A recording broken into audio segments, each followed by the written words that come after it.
I am so glad you are here. It is Magic Tuesday in my world today. I'm Liz, and let's talk about how to make a relationship with an ancestor, an angel, a deity that you can turn to for help when you want a little extra boost to your magic or some guidance.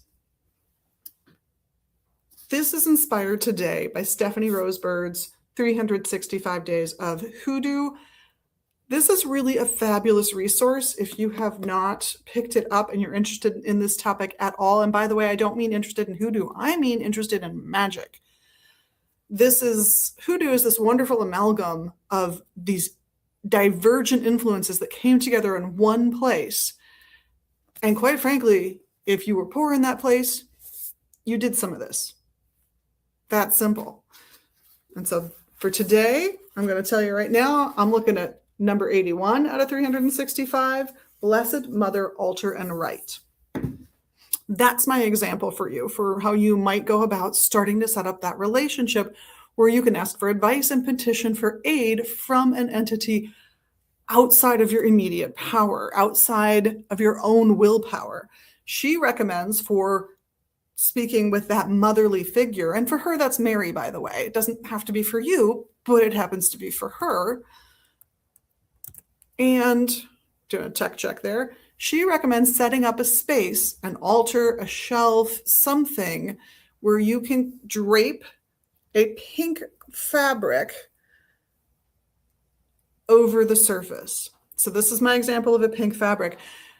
This can be an official altar cloth, and we have certainly sold plenty of hot pink altar cloths in our day, but I wanted to expand your imagination to scarves. They make great table runners, great altar cloths, and great wrappings and layout cloths for your divination with cards or stones, regardless of your system. So she's recommending you get a pink altar cloth. You lay that down, you grab some flowers. I didn't decide to do this until 5 minutes ago, so I don't have flowers. But you put flowers, I would assume in a vase, but that's up to you.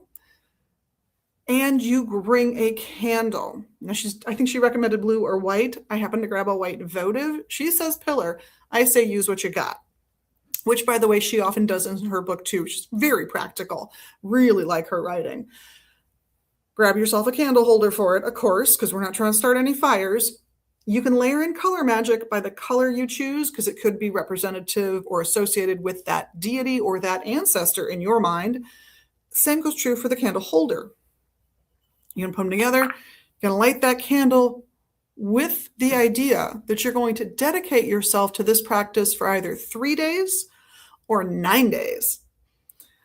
Doesn't have to be a lengthy practice, but you want to keep the candles going as much as possible within the limits of safety and your ability to just be on hand? Or is it safe enough that you feel you could walk away? I tend to think that should go in a bathtub, but you do you. So you light your candle and you concentrate on those flowers that you brought the mother goddess, the mother of all, that motherly energy that you wish to tap into for support, for advice, and for help with fulfilling your needs in life. You just want to spend some time focusing on those flowers. Just look at them. Just stare at how beautiful they are and understand that they are in part the face of the mother goddess. And as you appreciate that gentleness, kindness, beauty, and the power that lies behind all of that, you begin to become ready at the end of that 3 or 9 day vigil where you take some time each day to do this, to ask for that advice, ask for that aid that you're looking for. And I don't care what deity. I love that she picked pink and a white or blue candle. She also recommends, by the way, that you sanctify this candle, that you have this candle blessed by someone with religious authority for you. She says priest. That makes sense given the context. Or that you bless it yourself.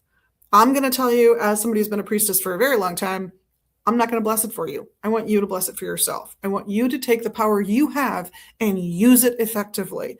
She's recommending that you either bless the candle with olive oil, very traditional, very beautiful, or salt, also very traditional, very beautiful. Both can bring blessings.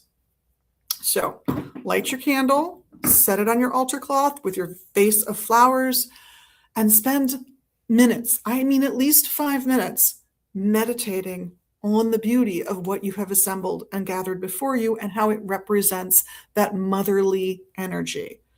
However you embody that. I don't care if that motherly energy mostly came from a dad for you. I don't care if it mostly came from grandma for you. I don't care if it mostly came from some teacher you had in the 4th grade. Not my experience, by the way.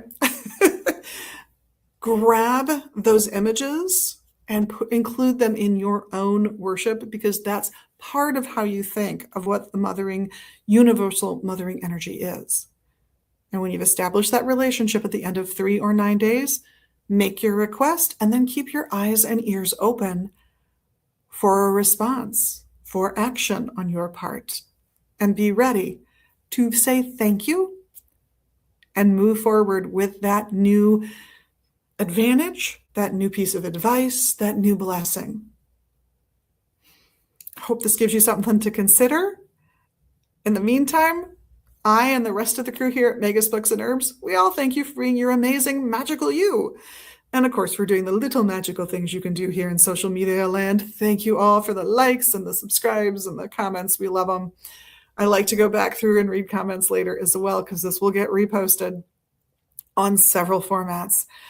Hope we see you tomorrow and soon, either this way, on the website, or here at the shop in Minneapolis. Blessed be.